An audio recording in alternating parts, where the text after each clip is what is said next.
Serial Pedang Kayu Harum judul ke-9. Pendekar Mata Keranjang. Karya Asmaraman Sukowati Ho Ping Hu. Bab 4. Kita tinggalkan dulu Hai Hai yang mengikuti Sitian Lama menuju ke barat, ke pegunungan Himalaya, dan mari kita menengok keadaan keluarga lain yang dekat hubungannya dengan Hai Hai. Di kota Namko, di daerah Tibet, sebelah utara kota Lhasa yang menjadi ibu kota Tibet di mana para Dalai Lama menjadi penguasa-penguasa mutlak, terdapat banyak pendatang dari timur, bukan penduduk asli Tibet. Mereka ini sebagian besar menjadi pedagang, membuka toko dan melakukan perdagangan dengan mendatangkan barang-barang dari provinsi-provinsi Yunan, Sichuan, atau Qinghai. Karena banyak pula keluarga bangsa Han, Cina, yang berada di Tibet, maka terdapat pula kelompok-kelompok atau golongan-golongan di kota Namchao. Akan tetapi yang paling terkenal adalah perkumpulan Pek Simpang, perkumpulan Hati Putih. Perkumpulan ini adalah perkumpulan silat, merupakan sebuah perguruan akan tetapi juga perkumpulan sosial yang suka bertindak membantu masyarakat yang tertimpa malapetaka atau ketidakadilan. Para penjahat di daerah Tibet merasa gentar menghadapi perkumpulan Pek Simpang, karena keluarga Pek, yaitu pendiri dari Pek Simpang, adalah ahli-ahli silat yang amat lihai. Semenjak berdiri kurang lebih 40 tahun yang lalu, Pek Simpang memperoleh kemajuan besar. Banyak orang muda yang gagah perkasa menjadi murid dan anggota perkumpulan itu. Karena sepak terjang mereka itu gagah perkasa dan seperti pendekar-pendekar sejati, maka nama Pek Simpang semakin terkenal dan anggotanya semakin banyak sampai berjumlah kurang lebih 100 orang. Dan selama bertahun-tahun keadaan perkumpulan itu jaya dan tentram, bahkan nama besar Pek Simpang membuat kota Namko menjadi tentram pula. Hal ini diakui oleh para pendeta lama di Lhasa sehingga mereka pun menghargai Pek Simpang yang mereka anggap sebagai perkumpulan sahabat yang dikagumi. Apalagi mengingat bahwa pendirinya pada 40 tahun yang lalu adalah seorang pendekar besar, murid dari Xiao Limpai. Para guru besar Xiao Limpai masih mempunyai hubungan baik, bahkan hubungan persaudaraan dalam perguruan dengan para pimpinan lama di Tibet, maka tentu saja keluarga Pek diterima sebagai keluarga seperguruan pula. Akan tetapi, tidak ada sesuatu yang abadi dan tidak berubah di dunia ini. Ketentraman Pek Simpang, dan keluarga Pek pada khususnya, mengalami perubahan hebat pada 7 tahun yang lalu. Pada waktu itu, Pek Hun, pendiri Pek Simpang yang telah berusia 60 tahun, telah mengundurkan diri dan pergi bertapa ke sebuah puncak di pegunungan Kunlun San. Yang menggantikannya menjadi ketua Pek Simpang adalah Pek Kibu, putranya yang pada waktu itu sudah berusia 45 tahun. Pek Kibu telah mewarisi ilmu-ilmu silat ayahnya dan dia pun amat lihai dalam ilmu silat Xiao Limpai yang banyak ragamnya itu. Pek Kibu hanya mempunyai seorang putra yang bernama Pek Kong. Melalui diri Pek Kong inilah peristiwa yang menimbulkan perubahan hebat pada Pek Simpang itu terjadi. Baru setahun Pek Kong menikah dengan seorang gadis putri seorang pedagang obat di Namko. Dan ketika istrinya mengandung tua, tiba-tiba saja datang utusan dari Lhasa, dari para pendeta Dalai Lama yang menyatakan bahwa anak dalam kandungan istri Pek Kong itu adalah calon Dalai Lama. Sebagai cirinya, di punggung anak itu akan nampak tanda merah selebar telapak tangan dan karena anak itu merupakan calon orang suci atau guru besar, maka diminta kerelaan orang tuanya untuk menyerahkan anak itu apabila terlahir kelak. Keluarga Pek merupakan keluarga yang sudah 2 keturunan tinggal di daerah Tibet sehingga mereka maklum apa artinya itu. Anak itu kelak akan menjadi seorang calon Dalai Lama dan sama sekali terputus hubungannya dengan keluarga Pek. Tentu saja keluarga itu tidak rela dengan bayangan ini. Pek Kong merupakan keturunan terakhir dan tunggal dari keluarga Pek. Kalau kelak anak itu terlahir laki-laki, maka anak itulah yang merupakan keturunan terakhir. Bagaimana mungkin mereka dapat menyerahkan keturunan terakhir itu untuk menjadi calon Dalai Lama dan terputus hubungannya dengan keluarga mereka? Bagaimana kalau Pek Kong, seperti kakeknya dan juga ayahnya, hanya mempunyai seorang saja anak laki-laki? Bukankah dengan demikian akan berarti putus dan lenyap keturunan keluarga mereka? Bagi bangsa Han di seluruh negeri, keturunan laki-laki yang menyambung nama keluarga mereka merupakan hal yang teramat penting. Dalam kebingungan itu, keluarga Pek tentu saja tidak berani menolak permintaan para pendeta lama yang amat berpengaruh di Tibet. Pek Kibu sebagai ketua Pek Simpang menjadi bingung dan cepat dia pergi menghadap ayahnya yang bertapa di Kunlun San untuk minta nasihat. "Ai, kenapa ada urusan yang sulit itu menimpa keluarga kita?" Kakek Pek Hun menarik napas panjang dan mengelus jenggotnya yang panjang. "Biarpun andai kata ada aku sendiri di sana dan semua puncak pimpinan para lama menjadi sahabat-sahabat baikku yang amat menghormatiku, namun urusan pemilihan calon lama itu sungguh merupakan urusan yang tak boleh dipandang ringan. Para lama itu percaya akan ramalan, dan menganggap hal itu seperti perintah dari Sang Buddha sendiri. Biar sahabat baik, kalau menentang tentu akan dimusuhi. Sebaiknya begini saja. Sebelum anak itu terlahir, Pek Kong dan istrinya harus mengungsi jauh ke timur. Dan kelak, kalau anaknya terlahir, Kita harus menukar anaknya itu dengan anak lain. Kalau memang ternyata di punggungnya ada tanda merah, dan anak itu, cucu buyutku, biarlah aku yang akan membawa dan menyembunyikannya. Demikianlah, keluarga Pek mentaati kakek Pek Hun itu dan diam-diam Pek Kong bersama istrinya melarikan diri ke timur. Memasuki Provinsi Yunnan kemudian mereka terus melanjutkan perjalanan sampai ke pantai selatan di daerah Provinsi Guangxi. Setelah merasa cukup jauh dan kandungan istrinya sudah hampir tiba saatnya melahirkan, suami istri Pek ini lalu menyembunyikan diri dan mondok di sebuah kuil. Tanpa mereka ketahui, diam-diam mereka dibayangi oleh seorang kakek yang memiliki ilmu kepandaian tinggi, yaitu kakek mereka sendiri, Pertapa Pek Hun yang diam-diam melindungi pelarian cucunya itu. Setelah mereka memperoleh tempat pondokan di kuil itu, barulah Pek Hun menemui mereka sehingga girang dan legalah hati Pek Kong bersama istrinya. Saat yang dinanti-nantikan telah tiba dan istri Pek Kong melahirkan seorang bayi laki-laki yang sehat. Dapat dibayangkan betapa kaget dan gelisah rasa hati Pek Kong dan istrinya ketika melihat bahwa pada punggung anak mereka memang terdapat tanda merah sebesar telapak tangan. Kulit di bagian itu seperti bekas terbakar atau ada kelainan sehingga warnanya kemerahan. Kalau tidak ada kakek Pek Hun di situ, tentu suami istri yang masih amat muda itu, baru berusia 20 tahun lebih, menjadi panik dan khawatir. Kakek Pek Hun yang membuat mereka tenang. Mula-mula, kakek pertapa ini mencoba untuk menggunakan ilmu kepandaiannya, agar tanda kemerahan pada punggung itu dapat lenyap. Namun, semua usahanya sia-sia belaka dan akhirnya dia harus mengambil jalan terakhir seperti yang direncanakannya. Cucuku, agaknya Tian memang sudah menghendaki bahwa anak ini terlahir dengan tanda ini yang tidak dapat dihilangkan dengan obat. Satu-satunya jalan untuk menyelamatkan keturunan kita ini adalah menyembunyikan dan menukarnya dengan seorang anak lain yang tidak mempunyai tanda merah di punggungnya. Dengan demikian, anak kalian itu dapat kita ajak pulang dan kalau para pendeta lama tidak melihat tanda merah di punggungnya, tentu mereka tidak akan mengganggunya. Pek Kong dan istrinya yang merasa bingung dan tidak tahu bagaimana caranya untuk dapat menyelamatkan putra mereka tanpa menjadi keluarga pelarian, menyetujui saja siasat yang akan diatur oleh kakek Pek Hun itu. Mulailah kakek yang sakti itu melakukan penyelidikan di sepanjang pantai selatan, ke dusun-dusun yang sunyi. Namun, dia tidak menemukan anak yang dianggap cocok sekali keadaannya dengan cucu buyutnya. Dia harus menemukan keluarga yang mempunyai anak bayi yang sebaya, dan keluarga itu harus mau menerima penukaran anak dan bersedia merawat cucu buyutnya dan mencari keluarga seperti ini tentu saja tidak mudah. Pada hari ketiga, selagi dia berjalan menyusuri pantai yang sunyi, pandang matanya tertarik oleh sesosok tubuh yang berdiri di atas tebing yang curam. Biarpun waktu itu sudah menjelang senja dan cuaca sudah remang-remang, namun penglihatan kakek yang masih tajam ini dapat melihat bahwa tubuh yang berdiri di tepi tebing itu adalah seorang perempuan yang agaknya memondong sesuatu. Dia merasa khawatir melihat wanita itu berdiri demikian dekat di bibir tebing yang demikian curam. Ingin dia berteriak memperingatkan wanita itu, akan tetapi dapat dibayangkan betapa kagetnya ketika dia melihat wanita itu tiba-tiba malah meloncat ke bawah, ke air laut yang bergelombang. Dan lebih ngeri lagi rasa hatinya ketika dia melihat bahwa benda yang dipondong oleh wanita itu adalah seorang anak kecil yang terdengar menangis ketika wanita itu meloncat ke bawah. Tanpa berpikir panjang lagi, kakek Pek Hun lalu cepat lari ke tepi pantai itu dengan meloncat ke air bergelombang ketika wanita dan anak kecil itu sudah terbanting ke air. Hati kakek itu tergerak melihat tubuh kecil bayi itu diombang-ambingkan ombak dan masih terdengar tangisnya. Maka dia pun cepat berenang ke arah anak itu dan akhirnya berhasil menyambar tubuh kecil itu. Dengan cepat diikatnya tubuh anak itu di atas punggungnya, menggunakan robekan bajunya yang lebar, kemudian barulah dia berenang lagi menolong wanita tadi yang sudah tenggelam timbul. Kalau dia tidak bergerak dengan cepat, tentu wanita itu akan dihempaskan ombak ke batu karang di bawah tebing. Untung bahwa kakek Pek Hun sejak muda memang ahli renang yang terlatih dan dia dapat bergerak dengan cepat dan lincahnya di dalam air, walaupun air laut itu bergelombang dengan amat kuatnya.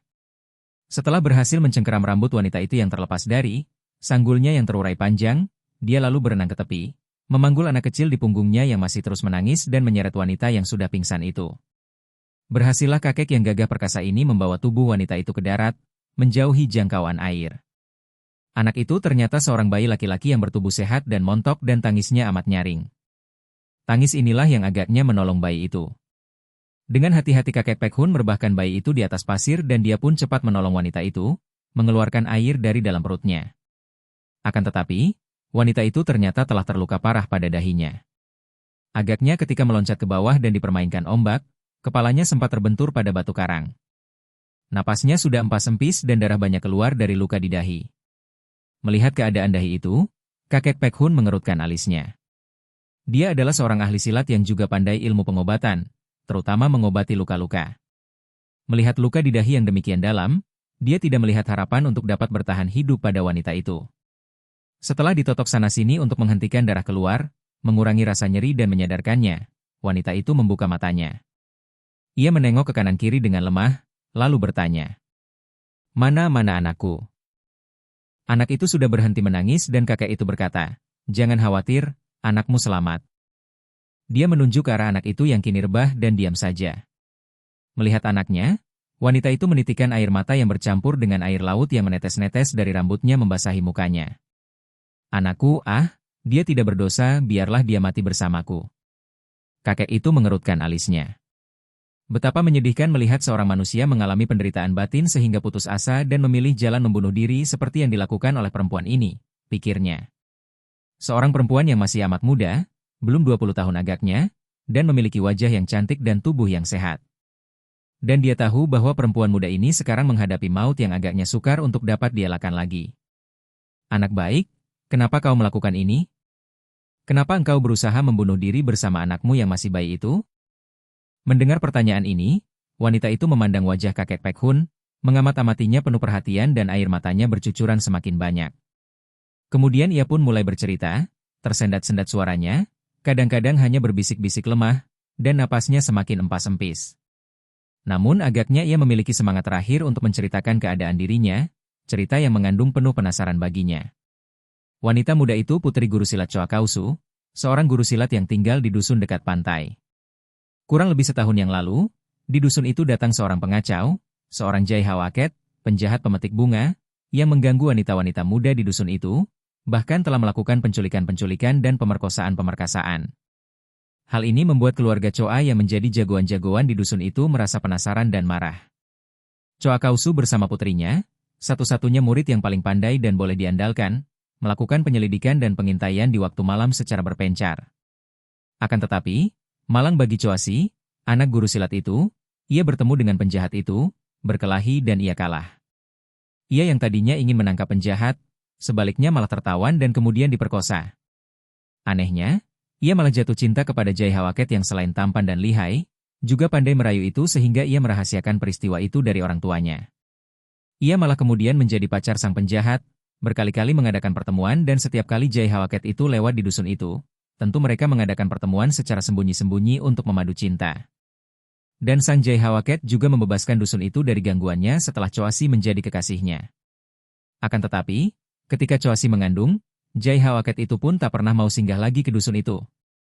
Orang tua Choasi marah bukan main melihat keadaan putri mereka yang mengandung dan kemarahan itu semakin memuncak ketika Choa Kausu mendengar pengakuan putri mereka bahwa ayah dari anak yang dikandungnya adalah sang Jai Hawaket. Hampir saja Choa Kausu membunuh putrinya. Akan tetapi istrinya, yang amat menyayang anak tunggal itu, berhasil meredakan kemarahannya sehingga Choasi tidak dibunuh melainkan diusir dari rumah keluarga Choa. Mulailah Choasi hidup terlunta-lunta, hidup terasing di tepi laut. Akan tetapi, ia masih terus mengharapkan kedatangan kekasihnya. Ia tidak dapat mencari kekasihnya itu karena memang tidak tahu di mana tempat tinggal Jai Hawaket yang merupakan seorang petualang dan perantau itu. Dan akhirnya, ia pun melahirkan seorang anak laki-laki, hanya dibantu oleh seorang bidan yang dikirim oleh ibunya yang diam-diam masih suka membantu anaknya. Kakek Pek Hun mendengarkan cerita itu dengan sabar, cerita yang dituturkan dengan suara lirih dan tersendat-sendat. "Begitulah, ketika anakku terlahir, ayahnya datang, tapi melihat aku melahirkan anak, dia malah marah-marah dan pergi lagi. Aku putus asa, lebih baik anakku kubawa mati, oh." Wanita itu terkulai. Kakek Pek Hun cepat menekan pundak wanita muda itu. "Katakan siapa ayah anak ini, dan siapa pula nama anak ini." Wanita muda itu membuka mata, kini mulutnya membentuk senyum lemah. "Aku titip anakku, belum kuberi nama, ayahnya. Tang." Wanita itu meraba ke balik bajunya dan mencabut sebuah benda yang tadinya menempel di bajunya dengan bantuan peniti. Menyerahkan benda itu kepada kakek Pek Hun, sambil berbisik. Ini dari ayahnya, dan ia pun terkulai dan napasnya terhenti. Kakek Pek Hun berusaha untuk menahan kematiannya, namun tidak berhasil. Pada saat itu, terdengar suara anak kecil itu menangis, seolah-olah dia merasa bahwa saat itu ibu kandungnya telah meninggalkannya untuk selamanya. Kakek Pek Hun menarik napas panjang, merebahkan tubuh wanita yang tadi diangkat kepalanya dan dia pun segera memondong anak bayi itu dan diayun-ayunnya sampai anak itu terdiam kembali. Lalu kakek Pek Hun cepat membuat lubang yang cukup dalam dan menguburkan jenazah ibu muda yang malang itu. Niatnya untuk memberitahukan kepada keluarga wanita itu ke dusun diurungkannya. Malah dia tergesa-gesa mengubur jenazah itu, kemudian membawa pergi bayi laki-laki itu dengan cepat, pulang ke kuil di mana Pekong dan istrinya menanti dengan hati penuh ketegangan. Demikianlah, anak kandung Choasi itu lalu diserahkan kepada Pekong dan istrinya sebagai pengganti anak kandung mereka yang akan dibawa pergi oleh kakek Pek Hun. Semua ini terjadi tanpa ada yang mengetahui kecuali mereka bertiga. Ibu anak ini sudah meninggal dunia, namanya Choasi, dan ayahnya Shitang. Ibunya hanya menyerahkan benda ini kepadaku. Nah, simpanlah benda ini dan rawat anak ini baik-baik. Pekong dan istrinya menerima anak laki-laki yang sehat itu bersama sebuah benda yang ternyata merupakan sebuah perhiasan terbuat dari logam dan batu permata berwarna merah berbentuk seekor tawon. Seekor tawon merah. Kongkong, kemanakah Kongkong hendak membawa anakku? Istri Pekong bertanya sambil mencucurkan air mata, memandang kepada anak kandungnya yang kini sudah dipondong oleh kakek suaminya. Aku akan membawanya bersembunyi di pegunungan Kunlun di mana aku bertapa. Jangan khawatir. Kelak kalau sudah tidak ada bahaya atau ancaman dari para pendeta lama, tentu akan kukembalikan anak kalian kepada kalian.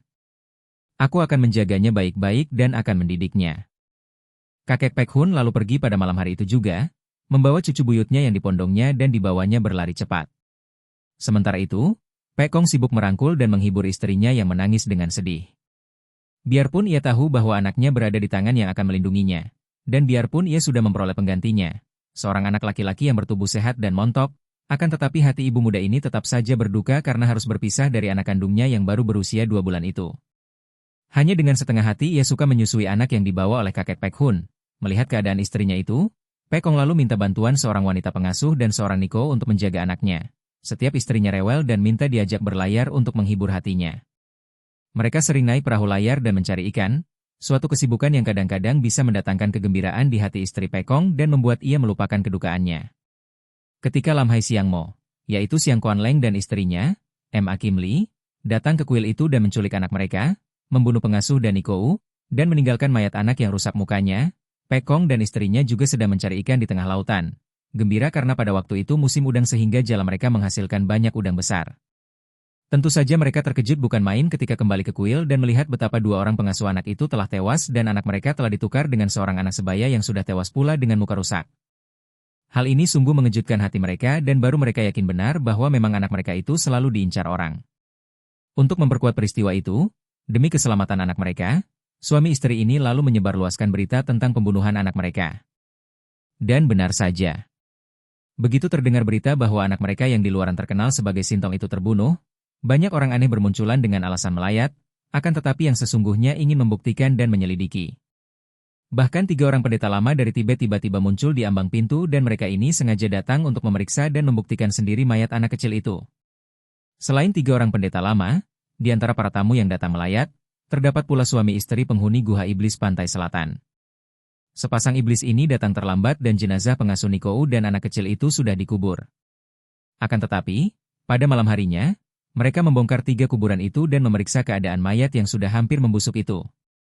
Dari pemeriksaan inilah mereka menemukan jarum-jarum yang dipergunakan oleh Ma Kim Li untuk membunuh Nikou dan pengasuh dan mereka pun dapat menduga siapa yang telah melakukan pembunuhan itu. Mereka adalah orang-orang cerdik dan mereka tidak percaya bahwa anak kecil yang tubuhnya berpenyakitan dan mukanya rusak itulah yang dikabarkan sebagai Sintong, anak kandung suami istri pendekar Pek. Suami istri yang bertubuh sehat dan hidup bersih itu tidak mungkin mempunyai anak berpenyakitan seperti itu. Tentu Lam Hai Siang Mo mencuri anak ajaib itu dan menukarnya dengan anak kecil yang mereka bunuh pula. Dan memang sudah lama suami istri penghuni Guha Iblis Pantai Selatan bermusuhan dengan Lam Hai Siang Mo, juga mereka ingin sekali menemukan Sintong untuk dibawa kembali ke Tibet dan diserahkan kepada para pendeta lama agar mereka memperoleh hadiah benda-benda mujizat. Karena itu, mereka lalu mulai melakukan pencarian sambil memperdalam ilmu silat mereka karena mereka maklum bahwa musuh besar mereka itu, Lam Hai Siang Mo, merupakan lawan yang tangguh. Ketika itu, Pekong dan istrinya merasa bahwa anak kandung mereka sudah aman dan mereka boleh kembali lagi ke Namko. Bukankah setelah kini tersiar berita bahwa anak kandung mereka yang disebut Sintong dan diinginkan oleh para pendeta lama itu tewas, mereka tidak akan mengalami gangguan lagi? Maka, mereka pun lalu melakukan perjalanan kembali ke barat, menuju ke Namko. Akan tetapi, di tengah perjalanan mereka bertemu dengan orang tua mereka dan para anggota Pek Simpang yang berbondong-bondong menuju ke timur meninggalkan Namko.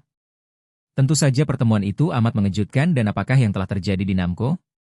Kiranya urusan Sintong menimbulkan banyak peristiwa yang menyedihkan. Ketika mendengar bahwa Pekong dan istrinya melarikan diri dari Namco, para pendeta lama menjadi marah sekali. Mereka lalu pergi mengunjungi perkumpulan Pek Simpang di Namco. Yang datang adalah 5 orang pendeta lama yang menjadi utusan para pimpinan Dalai Lama di Lhasa. Pek Ibu sudah menduga bahwa para pendeta lama tentu tidak akan tinggal diam saja, maka dia pun sudah siap dan menyambut kedatangan 5 orang pendeta lama itu dengan sikap ramah dan hormat. Para pendeta itu dipersilakan duduk, akan tetapi mereka tidak mau duduk dan sambil berdiri dengan sikap kaku mereka memandang Pek Ibu dengan alis berkerut. Seorang di antara mereka yang menjadi pimpinan lalu bertanya dengan suara lantang. Pek Pangcu, kami datang diutus oleh para pimpinan kami untuk menanyakan kesehatan putra Pangcu dan terutama keadaan kandungan anak mantu Pangcu. Pek Ibu dapat menduga bahwa tentu para pendeta itu sudah mendengar bahwa anaknya bersama mantunya telah melarikan diri. Hal itu telah lewat 5 hari. Maka dia merasa aman dan dengan sikap ramah dia menjawab. Terima kasih banyak atas perhatian para suhu di Lhasa. Keadaan mereka baik-baik saja berkat doa restu para suhu yang mulia. Sian Chai, kalau begitu bagus sekali. Harap Pangcu suka mempersilakan mantu Pangcu untuk keluar karena kami ingin menyaksikan sendiri keadaan kandungannya. Pek Ibu tidak bermain sandiwara lagi. Harap Ngawai Suhu ketahui bahwa Pekong dan istrinya tidak berada di rumah. Mereka sedang melakukan perlawatan ke timur untuk pulang ke kampung halaman karena mantu saya ingin melahirkan di sana, dekat dengan keluarga orang tuanya. Omi Tohut? Pendeta lama itu membelalakan mata, hal yang dibuat-buat karena sesungguhnya dia pun sudah mendengar akan kepergian mereka itu.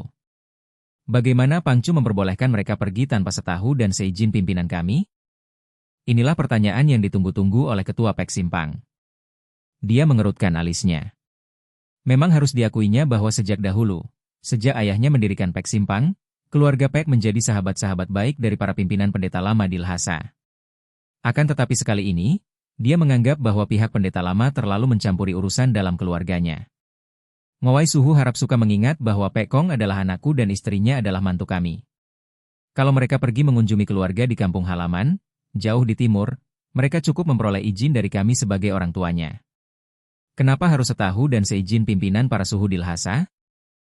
Omi Tohut. Apakah Pangcu tidak tahu apakah pura-pura tidak tahu?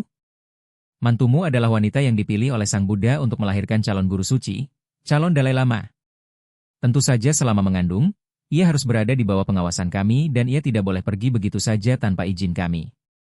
Bagaimana kalau sampai terjadi apa-apa dengan Sintong?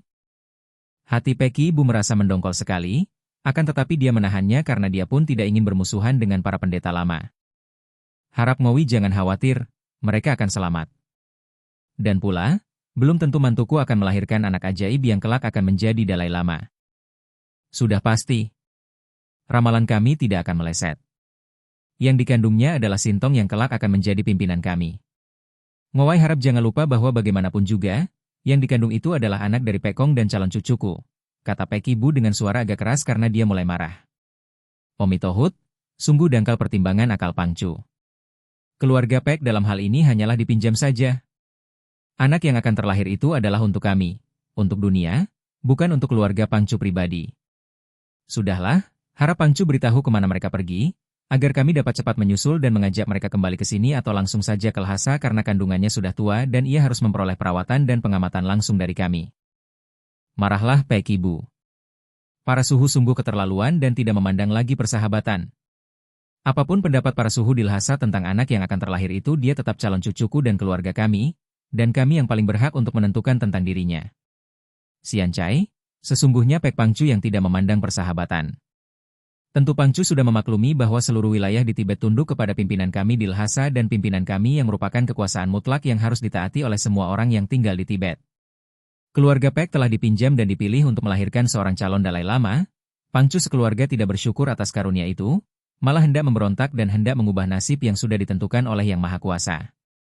Sekali lagi, harap Pangcu cepat memberitahu di mana kami bisa menemukan kembali anak dan mantu Pangcu. Wajah Ketua Pek Simpang berubah merah dan para muridnya sudah siap siaga dan mereka semua memandang kepada 5 orang pendeta lama itu dengan sinar mata tajam.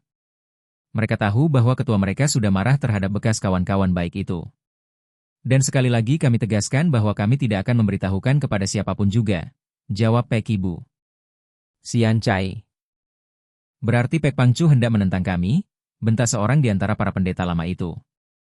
Terserah penilaian Ngowai Suhu, akan tetapi kalau kebebasan pribadi keluarga kami ditekan, kami tentu akan melawan mati-matian.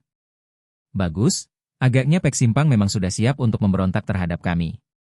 Pek Pangcu, terpaksa kami harus menangkapmu dan menghadapkan Pangcu kepada pimpinan kami. Akan tetapi belum juga 5 orang pendeta lama itu bergerak melaksanakan ancamannya, anak buah Pek Simpang sudah bergerak mengurung dan menyerang mereka. Karena pertentangan itu hanya bersifat pertentangan pendapat dan didasari panasnya perasaan, bukan permusuhan, maka para murid Pek Simpang itu tidak ada yang berani menggunakan senjata.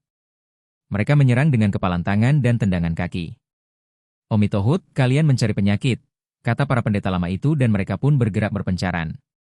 Gerakan mereka kuat sekali dan jubah mereka yang berwarna kuning dan lebar itu berkibar ketika mereka bergerak menyambut serangan para murid Pek Simpang.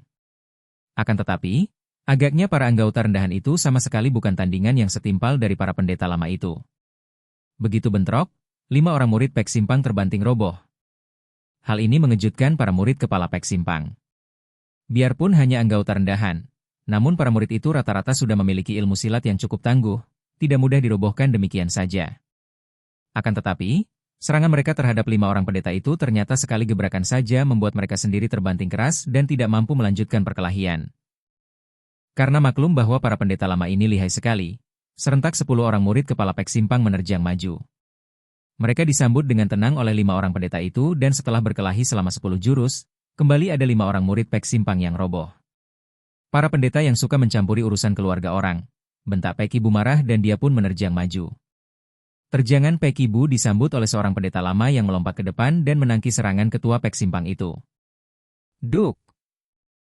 2 tenaga raksasa melalui saluran kedua lengan itu bertumbuk di udara dan akibatnya, Pek Ibu tertahan langkahnya, akan tetapi pendeta lama itu pun terdorong mundur 2 langkah. Hal ini membuktikan bahwa tenaga ketua Pek Simpang itu masih lebih besar daripada lawannya. Omitohut, Pangcu sungguh kuat sekali. Pendeta lama itu berseru dan dia pun menerjang maju lagi dengan dahsyatnya. Pek Ibu mengelak dan balas menyerang dari samping yang juga dapat ditangkis oleh lawannya. Akan tetapi, begitu Pek Ibu memainkan ilmu silat. Pek Simkun, ilmu silat hati putih, yang merupakan ilmu keturunan dari keluarga Pek dan menjadi dasar dari ilmu-ilmu silat yang dilatih oleh para anggota Pek Simpang. Pendeta itu terdesak hebat, dan selalu main tangkis dan mundur. Ilmu ini dasarnya adalah dari ilmu silat Xiao Limpai. Akan tetapi telah disesuaikan dengan ilmu-ilmu silat lain yang digabung dan menjadi semacam ilmu silat khas dari keluarga Pek. Melihat ini, 2 orang pendeta lama menerjang maju dan membantu kawannya. Kini Pek Ibu dikeroyok 3 orang pendeta yang amat lihai dan perkelahian itu menjadi berimbang. Bahkan berbalik keadaannya karena ketua Pek Simpang itu kini mulai terdesak. Sedangkan 2 orang pendeta lama yang lain, menghajar semua murid Pek Simpang yang berani melawan. Puluhan orang murid Pek Simpang sudah roboh terkena pukulan atau tendangan dan yang lain-lain mengeroyok dari kejauhan karena mulai merasa gentar menghadapi para pendeta lama yang lihai itu. Keadaan pihak Pek Simpang sungguh gawat. Ketuanya sendiri sudah terdesak terus dan sebentar lagi tentu akan roboh oleh 3 orang lawannya yang terlalu kuat baginya itu. Dan para anak muridnya juga sudah banyak yang roboh. Tiba-tiba terdengar bentakan halus, Omitohut. Tak pantas sekali antara sahabat sendiri menggunakan kekerasan seperti ini. Dan semua orang merasa betapa ada angin keras bertiup dan nampak bayangan merah kuning yang melayang turun dari atas seperti seekor burung Garuda raksasa. 5 orang pendeta lama itu merasa seperti terdorong oleh kekuatan yang luar biasa dahsyatnya membuat mereka terpaksa mundur dan juga pihak Pek Simpang terhuyung oleh kekuatan angin besar yang menarik mereka. Ketika semua orang memandang, ternyata di situ telah berdiri seorang kakek bertubuh tinggi besar seperti raksasa, berkepala gundul dan jubahnya yang lebar itu bergaris kotak-kotak merah kuning. Tangan kirinya memegang seuntai tasbih. Begitu melihat pendeta lama yang tinggi besar dan berwajah lembut ini, Emma orang pendeta lama yang tadi berkelahi, terbelalak kaget dan cepat-cepat mereka itu menjura dengan sikap hormat. Mohon kakek guru sudi memaafkan, Tecu sekalian yang berkelahi bukan karena terdorong nafsu ingin menggunakan kekerasan, melainkan karena berselisih pendapat dengan pihak Pek Simpang. Tecu oleh para pimpinan Dalai Lama di Lhasa diutus untuk mencari kembali ayah dan ibu calon Sintong yang telah melarikan diri dengan diam-diam. Demikianlah seorang di antara mereka melapor. Tentu saja mereka itu terkejut dan takut karena pendeta lama raksasa ini masih terhitung kakek guru mereka. Para pimpinan di Lhasa masih terhitung murid-murid keponakannya dan pendeta ini adalah Sitian Lama, seorang di antara Patsian, 8 dewa. Karena pendeta ini selama puluhan tahun tidak pernah keluar dan sama sekali dikenal orang luar, maka Peki Bu sendiri pun tidak mengenalnya. Akan tetapi, melihat betapa Hoesyo lama yang amat sakti itu disebut guru oleh pendeta lama yang amat lihai itu, dia tahu bahwa pendeta lama ini tentu memiliki kedudukan tinggi dan juga memiliki kesaktian yang luar biasa. Maka dia pun cepat memberi hormat.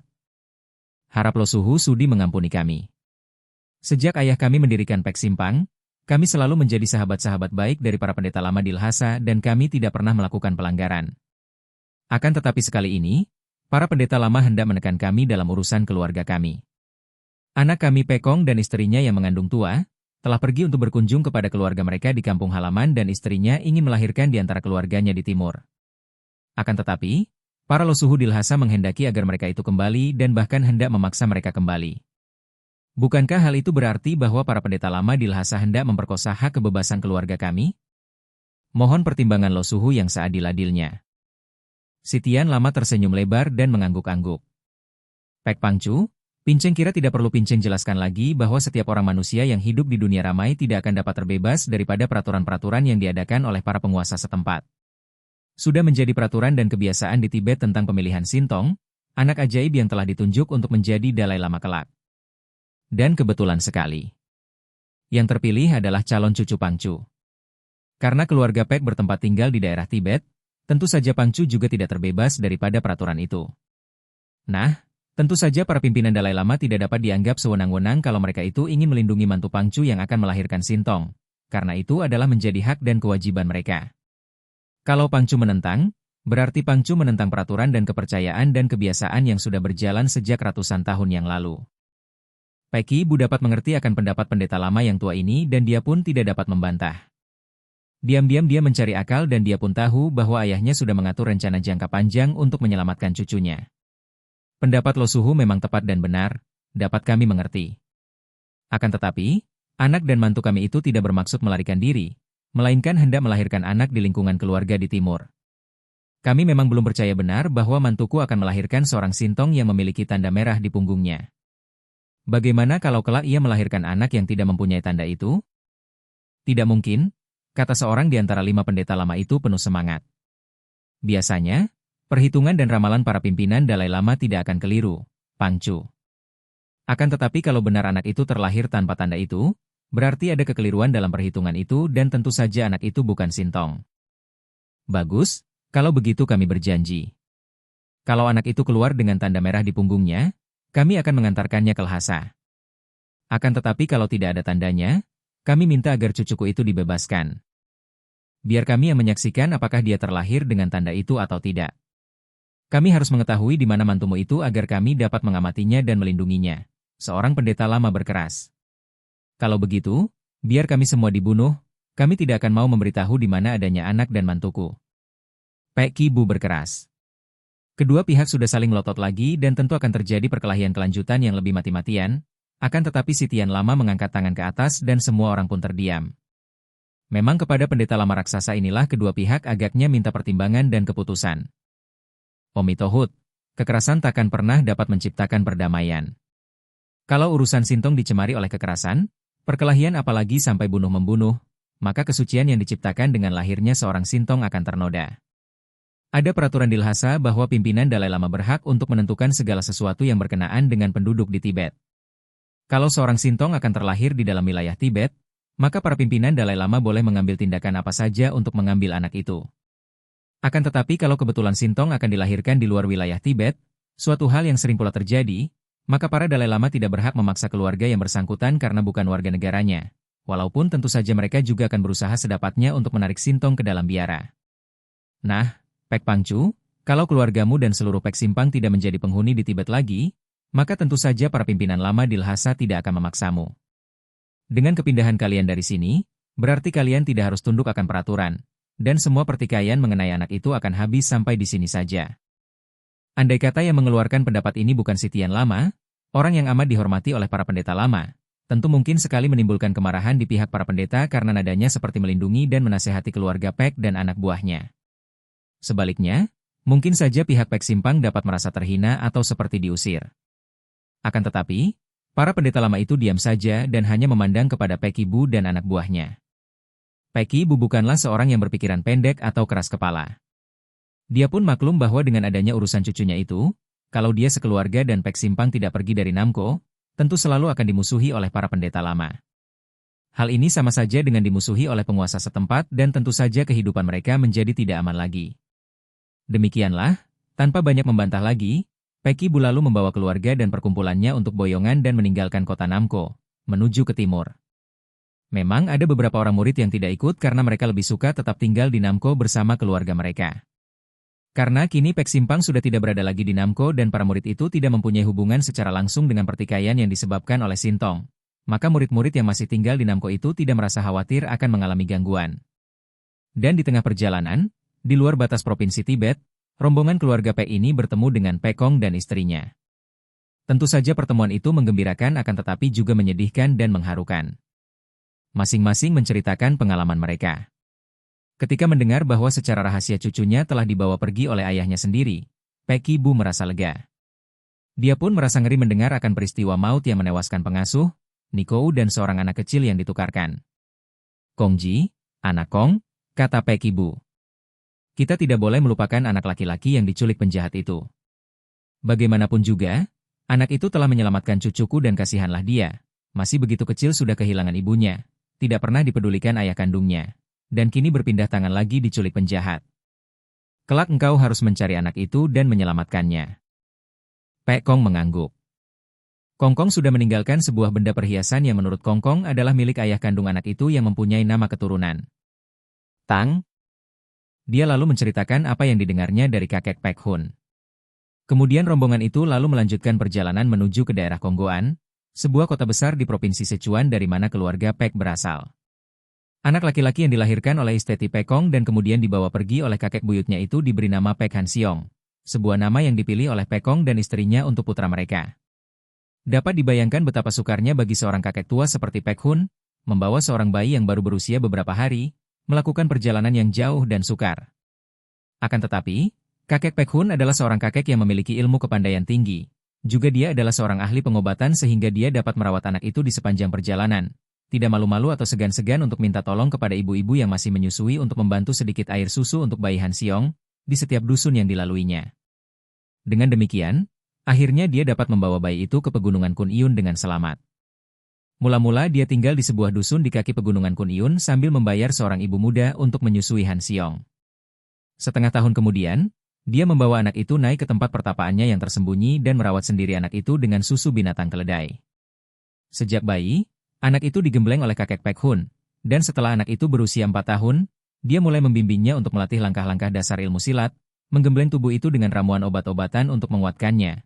Juga setelah anak itu berusia 5 tahun, dia mengajarkan ilmu membaca dan menulis. Akan tetapi, kakek itu mulai merasa kasihan kepada cucu buyutnya. Tidak baik kalau anak itu dibiarkan tumbuh dewasa di tempat terpencil itu. Han Siong kurang sekali bergaul dengan anak lain. Hanya sebulan sekali dia mengajak anak itu untuk turun dari puncak, mengunjungi dusun-dusun di lereng puncak dan bertemu dengan manusia-manusia lain. Dia khawatir kalau kekurangan pergaulan ini akan membuat anak itu kelak menjadi manusia canggung, pemalu dan mempunyai kelainan-kelainan jiwa. Pula, dia sendiri sudah menjadi semakin tua untuk dapat melindungi diri anak itu. Bagaimana kalau sewaktu-waktu muncul pendeta-pendeta lama yang lihai dan merampas anak itu dari tangannya? Belum tentu dia akan mampu mempertahankan dan melindungi anak itu. Maka dia mulai mencari akal bagaimana untuk bertindak agar cucu buyutnya itu terbebas daripada ancaman bahaya dari Tibet. Akhirnya kakek Pek Hun mengambil keputusan untuk membawa saja cucu buyutnya itu ke kuil Xiao Limsi dan menjadikan anak itu seorang calon Huaishio. Dengan demikian, akan selamatlah Han Siong. Pada suatu hari, ketika Han Siong sudah berusia 7 tahun, kakek Pek Hun membawa cucu buyut itu turun dari pegunungan Iyun. Bukan main girang rasa hati Han Siong ketika kakeknya menyatakan bahwa dia akan dibawa ke timur, untuk belajar ilmu di dalam kuil Xiao Limsi. Sudah sering kakek buyutnya bercerita tentang kuil Xiao Limsi di mana tinggal banyak Huaishio yang suci dan juga sakti, memiliki ilmu yang luar biasa tingginya. Bukan hanya karena akan mempelajari ilmu silat saja yang menggirangkan hati Han Siong, terutama sekali karena dia akan meninggalkan puncak yang amat dingin dan amat sunyi itu. Dia butuh pergaulan dengan manusia lain. Dan dia dapat membayangkan bahwa hidup di dalam biara Xiao Limsi itu berarti hidup bersama banyak orang lain, yaitu para Huaishio yang menjadi penghuni biara. Alangkah akan senangnya. Kakek Pek Hun sendiri adalah seorang murid Xiao Limpai, oleh karena itu, kunjungannya ke kuil Xiao Limsi yang terletak di luar kota Yunan di provinsi Qinghai, diterima baik oleh ketua kuil itu bersama para Huesyo pimpinan lainnya, setelah Pek Hun memperkenalkan dirinya. Kuil itu cukup besar, dan terletak di sebuah tempat yang indah, di tepi sungai Chinsa yang mengalir ke selatan, di antara pegunungan Heng Tuan Shan. Biarpun terletak di tepi sungai besar dan di daerah pegunungan yang sunyi dan nyaman, namun kuil itu tidak terlalu terpencil. Kota Yushu tidak begitu jauh dari kuil itu, hanya beberapa li jauhnya, dalam perjalanan 1 jam orang akan sampai ke kota itu. Dan kuil itu pun banyak dikunjungi para penduduk kota Yushu dan dusun di sekitarnya untuk bersembahyang. Ketua kuil itu berjuluk Cheng Hok Huesyo dan setelah mereka bercakap-cakap, tahulah mereka bahwa antara Cheng Hok Huesyo dan kakek Pek Hun masih ada hubungan seperguruan, dan kakek Pek Hun memiliki 1 tingkat lebih tinggi dari ketua kuil itu yang segera menyebut Susiok, paman guru, kepada Pek Hun. Sungguh menyenangkan kenyataan ini, kata Pek Hun. Anak ini adalah cucu buyutku, berarti juga cucumu sendiri. Namanya Pek Han Siong. Karena sejak kecil dia turut aku, dan aku merasa sudah terlalu tua untuk mendidiknya, juga dia harus memperluas pergaulannya, maka aku mohon dengan sangat dapatlah dia diterima di kuil ini sebagai murid dan calon Huesyo. Mendengar permintaan yang dianggap agak aneh ini, Cheng Hok Huesyo mengerutkan alisnya. Omi Tohut, Susiok tentu maklum bahwa Xiao Lim Si selalu membuka tangan untuk menolong siapa saja, apalagi terhadap Pek Susiok yang masih seorang murid Xiao Lim Pai pula. Berarti kita adalah sekeluarga sendiri. Akan tetapi, Pek Susiok tentu maklum pula bahwa Xiao Lim Pai memiliki peraturan yang ketat dan keras. Tidak mungkin menerima murid begitu saja, harus diketahui mengapa anak ini dimasukkan ke biara kami untuk menjadi murid, dan bagaimana pula pendapat ayah dan ibu anak ini. Maaf, hal ini bukan berarti kami tidak percaya kepada Pek Susiok, melainkan karena aneh sekali kalau Susiok mengajak cucu buyut Susiok ke sini. Bukankah kalau Susiok sudah terlalu tua untuk mendidiknya, masih ada kakeknya dan ayahnya? Kakek Pek Hun mengangguk-angguk, maklum akan isi hati ketua Xiao Lim Si itu. Dia menoleh kepada Han Siong. Han Siong, engkau keluar dan bermain-mainlah di kebun itu, biarkan aku bicara dengan suhu ini. Baik, aku memang ingin sekali bermain-main di kebun yang penuh bunga indah itu, kata Han Siong yang menjadi girang sekali. Tadi dia merasa canggung dan tidak betah harus duduk bersama kakeknya di ruangan itu mendengarkan percakapan yang tidak begitu dimengerti olehnya dan dia sudah ingin sekali memasuki kebun indah yang nampak dari jendela ruangan itu. Setelah Han Siong meninggalkan ruangan itu dan dari jendela nampak anak itu berjalan-jalan di antara rumpun bunga-bunga, kakek Pek Hun lalu menarik napas panjang dan berkata, sesungguhnya keluarga kami memang sengaja hendak menyembunyikan anak itu dari pengejaran para pendeta Dalai Lama di Tibet. Omi Tohut. Cheng Hok Huesyo membelalakan matanya. Ada urusan apakah maka para saudara Dalai Lama di Tibet mengejarnya? Han Siong ini sejak dari dalam kandungan telah diramalkan menjadi calon Dalai Lama. Sintong? Omi Tohut. Cheng Hok Huesyo menyembah dengan kedua tangan di depan dadanya. Ini rahasia di antara kita saja. Cheng Hok Huesyo, kata kakek Pek Hun. Jangan dibocorkan rahasia ini. Bukan hanya para Dalai Lama yang mencarinya, akan tetapi juga tokoh-tokoh di dunia Kang Ou. Ada tokoh-tokoh kaum sesat yang mati-matian mencarinya, mungkin untuk dijadikan murid atau semacam jimat atau juga untuk diserahkan kepada para Dalai Lama dengan mengharapkan pahala. Kami sekeluarga menentang keras. Kami tidak percaya akan segala ketayulan para Dalai Lama dan kami tidak ingin anak itu dijadikan patung hidup seperti kehidupan Dalai Lama. Karena itu sejak bayi sudah kubawa pergi dan kusembunyikan. Sekarang, aku harap kuil ini suka menerimanya sebagai murid dan calon Huesyo. Biarlah dia menjadi Huesyo yang baik untuk mengabdi kepada agama dan rakyat daripada harus menjadi Dalai Lama di Tibet. Sian Chai, Sian Chai, Sian Chai. Pendapat Susiok memang tepat sekali. Dan Pinceng merasa girang sekali untuk mendidik dan membimbing Pek Han Siong. Semoga Sang Buddha akan memberi petunjuk kepada Pinceng. Rahasia ini perlu disimpan rapat-rapat, karena kalau hal itu sampai tersiar keluar kuil, tentu akan mendatangkan bahaya, baik bagi Han Siong sendiri maupun bagi Xiao Lim Pai. Ada tanda merah di punggung anak itu yang dijadikan pegangan bagi para Dalai Lama dan antek-anteknya. Tanda merah itu harus disembunyikan pula. Omi Tohut, kalau begitu, anak itu memang luar biasa sekali. Sejak lahir sudah diberi tanda, benar-benar seorang sintong, anak ajaib, kata Cheng Hok Huesyo. Semua itu omong kosong dan tahyul belaka, cela kakek Pek Hun. Setiap orang anak itu sama saja, merupakan kitab bersih dan kosong. Baik buruknya kitab itu kelak ditentukan oleh para pengisinya, yaitu para pendidiknya. Karena itulah maka hatiku merasa lega sekali kalau dia dapat diterima sebagai murid di sini. Pinceng merasa terhormat sekali untuk mendidiknya, Pek Susyok. Pek Hun lalu memanggil Han Xiong. Ketika dia menjenguk dari jendela, dilihatnya Han Xiong sedang bercakap-cakap dengan 4 orang anak lain, anak-anak yang gundul kepalanya, calon-calon Huaishio yang menjadi murid dan juga pembantu-pembantu pekerja di kuil itu. Ketika dia memanggilnya, Han Xiong cepat bangkit berdiri dan berlari memasuki ruangan. Kakek Pek Hun girang sekali karena kehidupan di kuil ini akan merubah cara hidup Han Xiong yang tentu tidak akan kesepian lagi. Di situ terdapat pula banyak calon Huaishio yang sejak kecil digembleng untuk menjadi manusia-manusia yang baik. Setelah Han Xiong datang menghadap, kakek Pek Hun berkata, Han Xiong, seperti sudah kuberitahukan kepadamu, mulai hari ini engkau akan menjadi murid di kuil ini. Cheng Hok Huaishio ini adalah ketua kuil ini dan menurut tingkat, dia masih kakek gurumu sendiri.